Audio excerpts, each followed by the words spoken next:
ನಾಯಕನಹಟ್ಟಿ ಹೋಬಳಿಯ ತೊರೆಕೋಲಮ್ಮನಹಳ್ಳಿಯ ಗ್ರಾಮದಲ್ಲಿ 3ನೇ ವರ್ಷದ ಬಸವ ರಥೋತ್ಸವ ಜರುಗಿತು.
ನಾಯಕನಹಟ್ಟಿ ಹೋಬಳಿಯ ತೊರೆಕೋಲಮ್ಮನಹಳ್ಳಿ ಗ್ರಾಮದಲ್ಲಿ ಸಹಸ್ರಾರು ಭಕ್ತರ ಸಮ್ಮುಖದಲ್ಲಿ ಸಡಗರ ಸಂಭ್ರಮದಿಂದ ಬಸವ ರಥೋತ್ಸವ ನಡೆಯಿತು.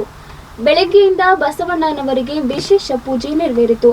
ಹಲವಾರು ಭಕ್ತರು ಹೂಮಾಲೆ, ತೆಂಗಿನಕಾಯಿ, ಬಾಳೆಹಣ್ಣು ಅರ್ಪಿಸಿ ವಿಶೇಷವಾಗಿ ಪೂಜೆ ಸಲ್ಲಿಸಿದರು. ಬಾಳೆಹಣ್ಣು ಎಸೆದು ಸ್ವಾಮಿ ಈ ಬಾರಿ ಮಳೆಯನ್ನ ಸುರಿಸಿ ಒಳ್ಳೆ ಬೆಳೆ ಕೊಡಿ ಎಂದು ಬೇಡಿಕೊಂಡರು. ದೇವಸ್ಥಾನದಲ್ಲಿ ವಿಶೇಷ ಪೂಜೆ ನಡೆದ ನಂತರ ಬಸವೇಶ್ವರರ ಮೂರ್ತಿಯನ್ನ ರಥದಲ್ಲಿ ಇರಿಸಿ ರಥೋತ್ಸವಕ್ಕೆ ಚಾಲನೆ ನೀಡಲಾಯಿತು. ಬಸವಣ್ಣನ ಪಾದಗಟ್ಟೆವರೆಗೂ ನಡೆದ ರಥೋತ್ಸವ ಪುನಃ ದೇವಸ್ಥಾನದ ಆವರಣಕ್ಕೆ ತಲುಪಿ ಮುಕ್ತಾಯಗೊಂಡಿತು. ತೊರೆಕೋಲಮ್ಮನಹಳ್ಳಿ ಯುವಕರು ಕುಣಿದು ಕುಪ್ಪಳಿಸಿದರು. ಪ್ರತಿಯೊಂದು ಮನೆಯಲ್ಲಿಯೂ ಹಬ್ಬದ ವಾತಾವರಣ ನಿರ್ಮಾಣವಾಗಿತ್ತು.